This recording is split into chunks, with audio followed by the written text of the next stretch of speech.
I'd like to talk to you today about your listing presentation. I want to make sure you don't become a fungible commodity.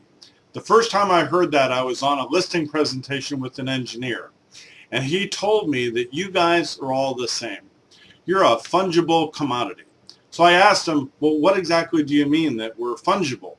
Because I figured if I did that, he'd have to tell me what the word fungible meant. So he explained to me that we all say the same things. We all do the same things. There's nothing unique about us. We're interchangeable. A fungible item is something that can easily replace something else. It swaps in and out. It's interchangeable. So how do you avoid that? Now, my suggestion to him was, well, that's great news. If I'm fungible and you're going to interview more agents, now you don't have to. I've saved you time. Since we're all the same and I'm right here, let's sign paperwork today. Of course, he informed me that he was going to make his decision based solely on price. Since we're all the same anyway, price was the only distinguishing characteristic, and that's what we're trying to avoid. How do you become something that is not fungible? How do you become something that has value?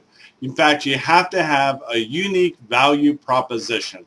What do your customers get when they choose you? What is unique about you that no one else can offer? You need to be able to present that to a seller to get them to hire you. If not, they can just take anybody else. So let's look at that. How do you determine your unique value proposition? Because there's really only three things you need to do to get someone to work with you. It's the secret of success. And I'm sure you're all familiar with what you have to do. You're not? Well, then that's something that we're going to cover in a future presentation. So please stay tuned for the secret of success. We'll do that again another day. But today we're talking about your listing proposition, your listing presentation and your value proposition. So you need to know this. What are your unique strengths? What are you good at? And you should know these things. And if you don't, you need to take a few minutes and think through it. Once you've identified your own personal strengths, you need to understand, are you adequately conveying those to your customers? And more importantly, do they in fact care about your unique strength? So as an example, let's say you believe strongly in staging, and you're the best stager that money can buy. And that's your unique value proposition, and you're going to talk to your customers about that. And the seller that you're meeting with happens to be a professional home stager. Now, do you think that that person really cares whether or not you have sufficient expertise in that area? I mean, they've got that covered. So you need to make sure that your unique strengths are ones that your clients are actually interested in. Now, the other thing you need to know is, what are your shortcomings? Where are your weaknesses? Do you know those? You should know them. Now, are you conveying those to your clients? Your customers? Or are you undermining your presentation because you're expressing to them something that you're concerned about? In fact, they may not share your concern.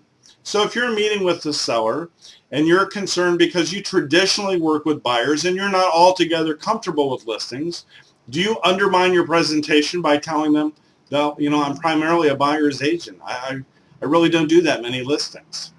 The best thing you can do with your shortcomings is, either one, avoid them altogether. Don't bring them up as a topic of conversation unless it's a concern for your customer.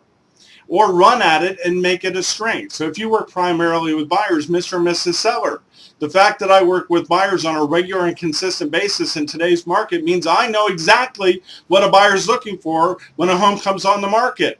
What's their hot buttons? What are they looking for? What makes them make that purchasing decision? And I want to bring that information and use it to help your property sell as quickly as possible. So it's one thing to have a shortcoming.